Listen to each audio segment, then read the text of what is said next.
everyone. Welcome back to another episode of The Composition of Imagination. I'm your host and author, Stevie Jo, and this is the show where we do all kinds of talking about the characters and plot and writing process and all that good stuff for my book series, Angel of Death. So be sure that you have watched the previous videos. We've been discussing all week long Murmurs of Mur County with my fabulous book guardians, Superman and Tasha. Be sure you've gone back and watched the other videos about Aezra, because that's who we're talking about, and that way you're not lost. So, this, we are just going to go ahead and dive into chapter 16, because it picks up right where 15 left off. So in the last chapter, Aezra and Peyton, got some bloody canoodling going on. It was kind of a weird thing. And 16 picks up where they were done, and Aezra drank himself into a drunken stupor. So basically, if a sanguise drinks an excess of blood, it's equivalent to us drinking like a whole fucking bottle of rum or something and getting shit-faced. That's like what he's going through right now. So, much like us as well, Aezra tends to make bad decisions when he's drunk. I mean, he makes bad decisions when he's sober, but particularly bad when he's drunk. So, I keep saying, much like us, as like the readers, is that a fair comparison? Do you think that Aezra deserves to be compared to any of us reading the book? I mean, books are supposed to be relatable in some way. Do you think anyone actually relates to Aezra? Yeah, if they're a douche canoe. I don't even know that they would recognize that. I know people that fit that personality. Yeah. Yeah. So, yeah, I mean, there's people out there that... And even if they were douche canoes who, read the books, I don't think they would recognize that's what they are, and that's who they are. Yeah, no. Most narcissists... No, but they'd be like, this guy's pretty cool, though. Yeah, right? Hey, oh, man, why is he getting such a bad rep? Yeah. Yeah, I don't know why they're talking so bad. Oh, God, shut up, no, shut up, no, stop. Well, Aezra, in chapter 16, shows up at Sky's house after following her Jeep into the woods to try to find the path to her place again. He gets lost and almost suffocates, like I bet some people wish he would have, but he does make it to her door. He begs and pleads for Sky to let him in. Baby. Yeah. I mean, really, he's not exaggerating. And Skylar does reluctantly let him in. No. We've talked about her particular motives and such for this in previous videos, so be sure you watch her stuff so you have more of the well-rounded view of this chapter.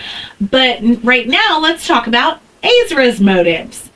Why is he so damn needy for her?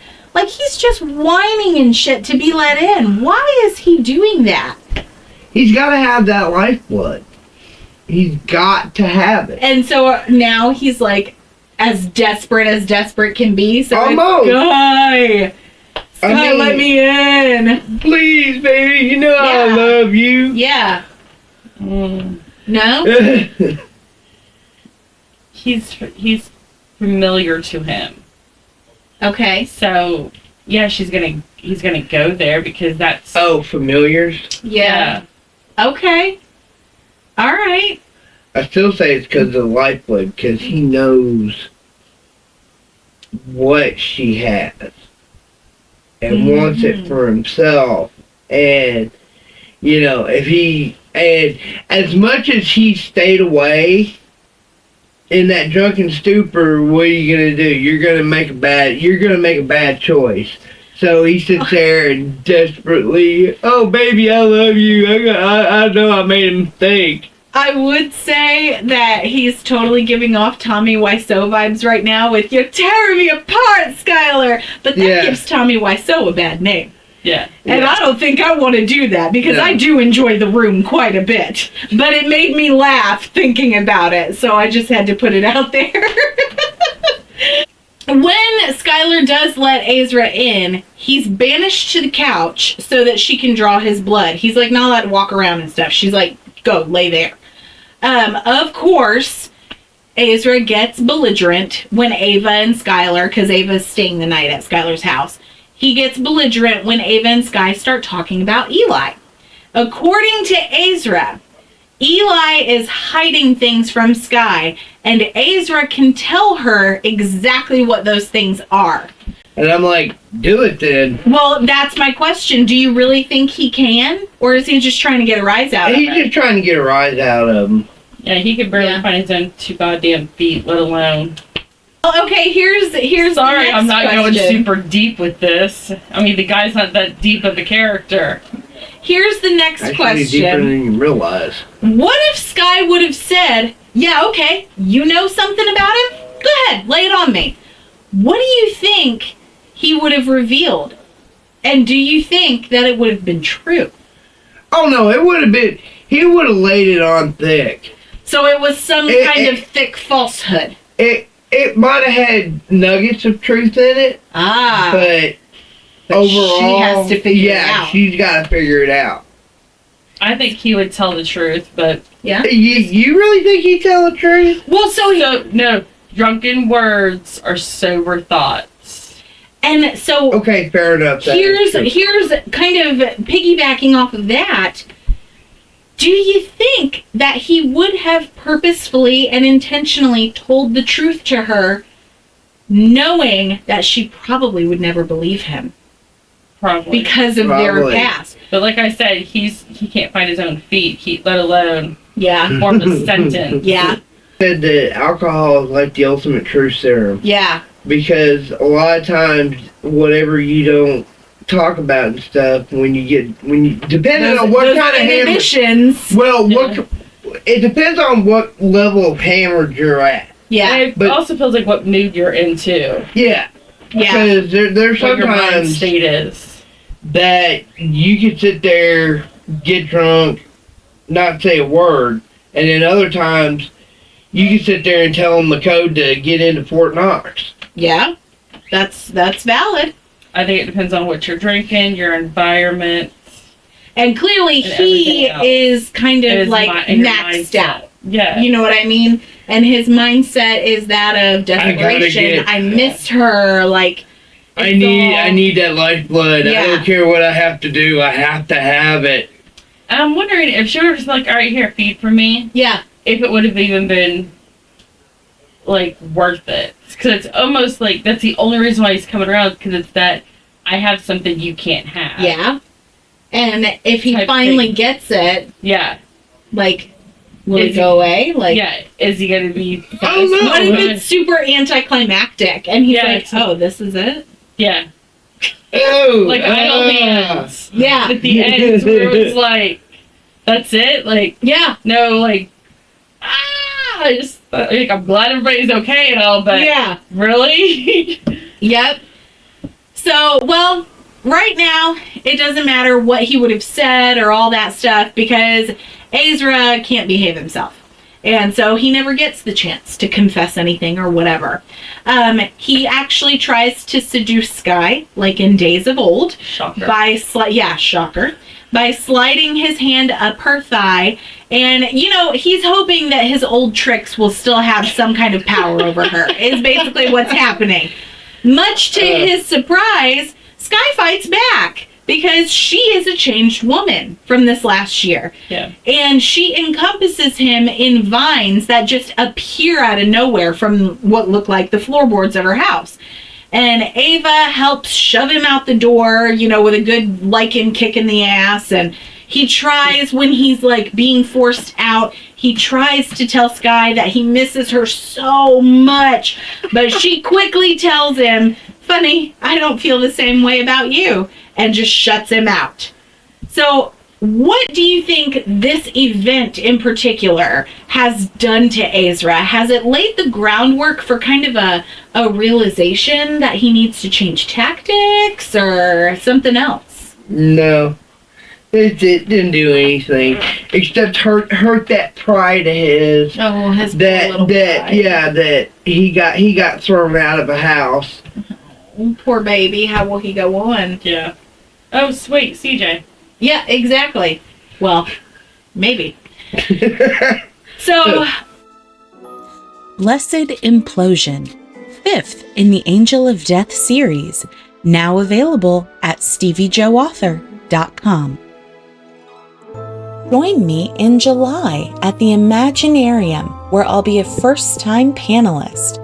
We'll also have a booth where we're selling the first 5 books in the Angel of Death series, the guidebook to the Heaven Realm, and cover art prints. Head over to entertheimaginarium.com for more information and to get your tickets today. Our question about all this seems to be answered in the next chapter where we see him, which is chapter 18. To Tasha's point, still a little drunk and quite angry and sexually frustrated. We're just checking all the little boxes there. Aezra heads to CJ's house. He bangs on her door super loud and convinces her to let him in, uncaring completely that her father sleeps in the room right across the hall. So this is a really interesting chapter to me because I kind of like the way that Aezra examines CJ and like her room and everything, because if you'll recall, her room is fucking loaded with pink. It's pink everywhere. Mm-hmm. And it's like how you've put it in the past. She's kind of like stuck in Arrested Development. She's this 30-year-old who in her room, she looks like she's stuck as like a 12-year-old. There's stuffed animals everywhere. Her bed sheets are pink. Her pajamas that she wore to answer the door are pink. Just pink everywhere. Like Crayola, cotton candy color threw up all over her room. And Aezra, much like we are, is kind of weirded out by it. Why do you think that is? What do you think her bedroom is telling him about her? She's Arrested Development. I mean, she has a fascination with pink. And you know, the funny thing is, she's never once described as wearing pink outside of her house. Mm-hmm. Yeah. Which is really... So is this like Wait a minute, isn't that a condition? Oh, I don't know. Is it like a closeted thing? Yeah, like I want to say it may be. Like, certain people are drawn to certain colors. Yeah. But only in certain settings. Interesting. But I'm trying to think. I can't think of what it... I do have a reason for it, but we're not going to talk about that because this is focusing on Aezra. So, Aezra may be weirded out by all the pink, but not enough to leave. So he just bites the pink bullet, and they end up having sex, and he drinks all kinds of blood from her because he's allowed. She very much gives in to him. She scratches his back so hard whenever they're having sex that she breaks the skin. You know what that's like, that good. And she gets blood under her nails. So, in an interesting turn of events, for Aezra, that is, as he's cleaning up to get ready to leave, CJ tells him she loves him. Aezra chalks it up to her lack of self-control and admits to us, the reader, not aloud, that he's not in this for the long haul at all. Why would he frame it that way? Why would he chalk it up to her lack of self-control? What does that have to do with anything? She said she loves him. No, she loves the attention. Is that what it is? I think she loves the attention from him. Yeah, I think that. Because she's not getting it from anywhere else. She's always. Well, we don't know what her if she dated anybody. I mean, pretty much the way you described her when you first introduced the character was that she worked all the time. She does, and that's probably why, to Tasha's point, she enjoys the attention so much. Yeah. She's so focused on taking care of her dad and doing her work for her dad. Like, they're symbiotic. So this probably feels good to her in more ways than one. It's also a release. She doesn't have to be that perfect daughter. Yeah. That's taking or the care perfect of her scientist. or that. Like, it's a release. Be the daughter for Cordelia that she never had. Yeah. Okay. So Aezra we're thinking can see all of that. And that's Yeah. why he chalks her I love you statement up to like, she doesn't mean that. It's fine. Nah, she just, She's just drunk like me. It's fine.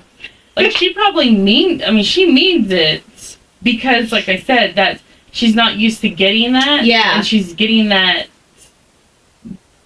void from... getting that fairly regularly Yeah. versus And intermittent. in Aezra's mind, when she says it, he's like, she doesn't mean that. That's so, do you think that my next question is, do you think hearing CJ say that she loved him scared him a little? Nah. Or do you think maybe it gave him more determination to get back to Sky? I like how they were both like, no. I don't think it gives If him more anything, he's Sky, but it's... in his mind, he was like, well, I knew this day was coming. Yeah. Well, it's been fun. Yeah. Like, All he's right, ready to bolt now. Yeah. Okay. Do you think that Aezra will reflect on this at all as, like, he's receiving a taste of his own medicine from when he was with Sky and would say, I love you, and she never returned it? Or is Chloey Jo now just a nuisance that he has to get rid of? Like More of a rebound that's run its nuisance course? that he has Yeah. to get rid of. Okay. So this rebound has run its course. Yeah. And now that she said she loves him, he's like, well, there goes all the fun. Yeah. Okay. Well, isn't that in reality? You know? You know, when you're having a fun relationship, and then you try to get tied down with getting engaged and all that stuff. It does take the fun out of it, and you're like, oh, now it's turned into work. That's why brides are so tired on their wedding night. So, well, but Aezra would never know that. Oh, had to get that jab in there before we go. All right, well, that does it for this video for today. Tune in a couple days on Friday, and we will wrap up our false idols discussion about Aezra. But until then, thank you for watching. Thank you guys for chit-chatting with me. We love you. We'll see you in a couple days. Catch up on the Angel of Death series today. The first 4 entries are now available directly at steviejoauthor.com.